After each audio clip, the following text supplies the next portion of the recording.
saja ku tak sehebat matahari, tapi selalu ku coba untuk menghangatkanmu.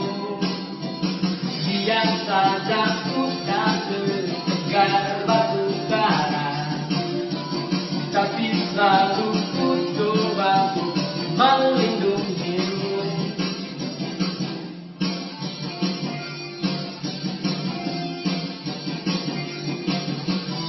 Biar saja ku tak sebunga mawar, tapi selalu ku coba untuk mengharumkanmu.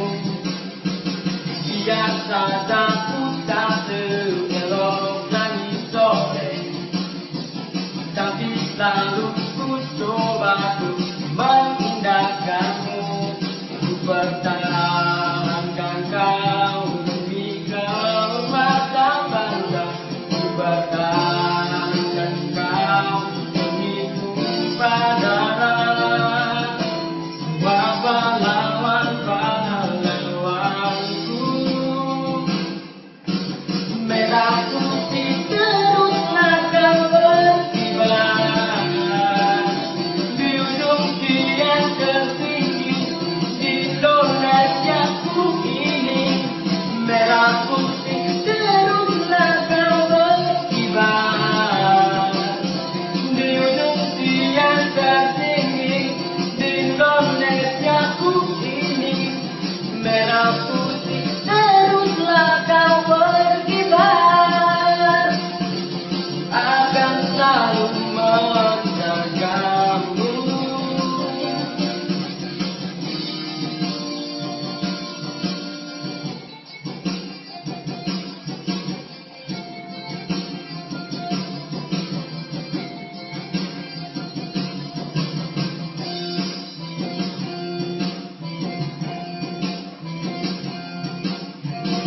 Biar saja ku tak seharum bunga mawar, tapi selalu ku coba untuk mengharumkanmu. Biar saja ku tak seelok langit sore, tapi selalu ku coba untuk mengindahkanmu. Ku pertahankan kau demi kehormatan bangsa, ku pertahankan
Good afternoon, my name is Ricard Akunaldoro Tubato. You just call me Aldo. I'm from Alvarez Junior High School. Here, I want to tell you the story about the wizard and the hopping pot.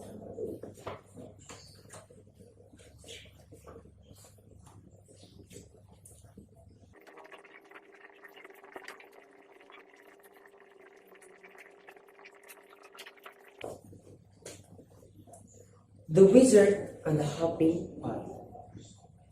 There was once a kindly old wizard who used his magic generously and wisely for the benefit of his neighbors. Rather than reveal the true source of his power, he pretended that his poisons, charms, and antidotes sprang ready made from the little cauldron he called his lucky cooking pot. From miles around, people came to him, and the wizard was pleased to give his pot a stir and put things right. This while beloved, the wizard lived to a goodly age, then died, leaving all his chattels to his only son. This son was of a very different disposition to a gentle father. Those who couldn't work magic to the son's mind worthless, and he had often quarreled with his father's habit of dispensing medical aid to their neighbors. Upon the father's death, the son found hidden inside the old cooking pot a small package bearing his name. He opened it, hoping for gold, but found instead a soft, thick slipper, much too small to wear and without pair. A fragment of pergament within the slipper bore the words, "In the fond hope, my son, that you will never need it." The son cursed his father's age-softened mind, then threw the slipper back into the cauldron, resolving to use it henceforth as a rubbish pail. That very night, a peasant woman knocked on the front door. "My granddaughter was afflicted by a cough of fire, sir," she told him. "Your father used to mix a special poultice on the old cooking pot." "Begone!" cried the son. "What care I for your brat's words?" And he slammed the door on the old woman's face. At once, there came a loud clanging and banging from his kitchen. The wizard lit his wand, and he opened the door. And there, for his amazement, he saw his father's old cooking pot. It had sprouted single foot of brass and hopping on the spot in the middle of the floor, making a fearful noise upon the flagstone. The wizard approached it in wonder, but filled back horribly when he saw that the whole pot's surface was covered in warts. "Disgusting object!" he cried. He tried firstly to vanish the pot and clean it by magic, and finally to force it out of the house. None of his spells worked, however, and he was unable to prevent the pot hopping after him out of the kitchen, following him up to the bed, and clanging and banging in every wooden stair. The wizard could not sleep all night with the banging of the warty pot by his bedside. And the next morning, the pot insisted upon hopping after him to the breakfast table. Clang, clang, clang, when the pot footed brass. And the wizard had not even started his porridge when there came another knock on the front door. An old man stood there on the doorstep. "This my old donkey, sir. Lost it is, or stolen," he explained. "And without her, I can take my work to the market, and my family will go hungry tonight."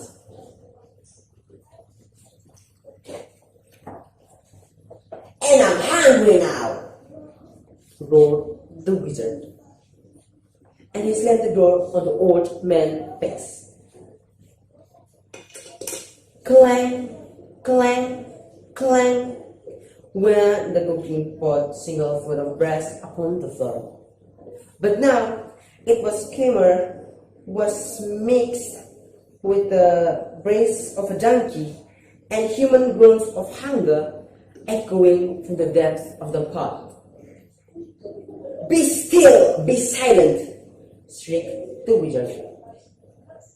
But none of his magical powers could quieten the warty pot, which it hovered at his heels all day, banging and groaning and clanging, no matter where he went or what he did.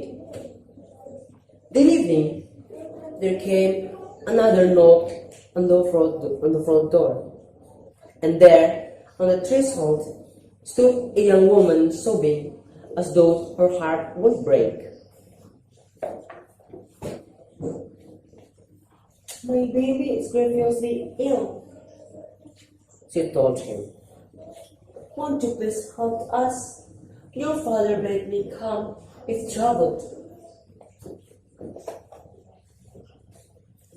But the wizard slammed the door on her. And now, the tormenting pot filled to the brim with salt water and sprouted tears all over the floor as it hovered and brayed and groaned and sprouted more words. Thus, no more villagers came to seek help at the wizard cottage for the rest of the week. The pot kept him informed with their many ills. Within a few days, it's not only banging and groaning and sloping and hopping and sprouting words. It was also choking and raging, crying like a baby, wailing like a dog, spewing out the badges and stomach and plague of hungry slugs. The wizard could not sleep or eat with the pot beside him, but the pot refused to live, and he could not silence it or force to be still. At last, the wizard could bear it no more.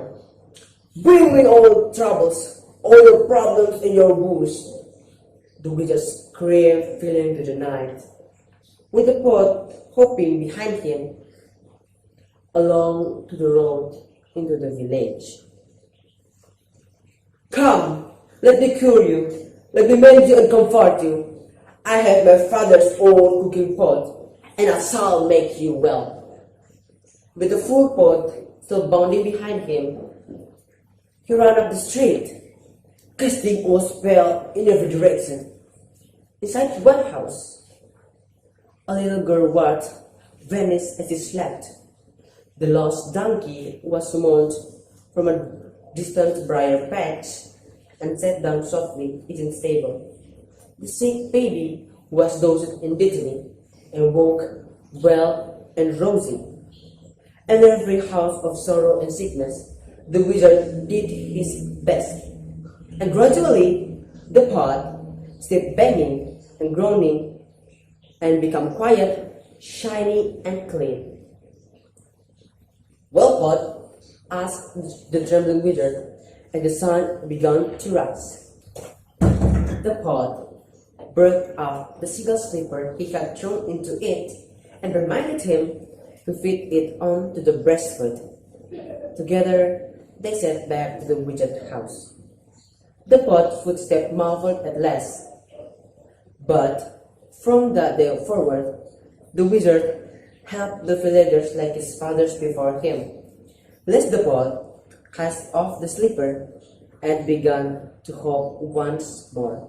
That's all about my story. Thanks for watching. Eka Budianta dalam puisinya Tembang Pertobatan. Pencipta bumi dan langit, ajarilah kami bertobat, seperti ulat berpuasa untuk menjadi kupu-kupu. Kami telah makan terlalu banyak, menghabisi daun dan bunga. Kini menyesal berkepanjangan, memohon belas kasih. Pencipta danau dan bukit, ajarilah kami ramah dan setia, seperti pohon jati besar, tidak takut ditebang dan dilukai. Pohon jati yang melahap humus dan ulat penghancur tanaman, kini menunggu pengampunan, berhenti makan dan minum. Menyesal untuk semua kekerasan, sampai tua dan meranggas, tapi siap dijadikan apa saja untuk merayakan kasih-Mu.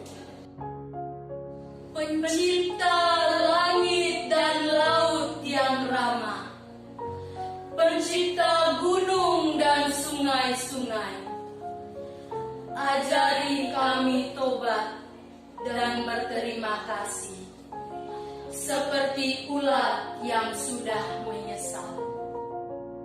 Seperti pohon jati besar yang bertobat, setelah melahap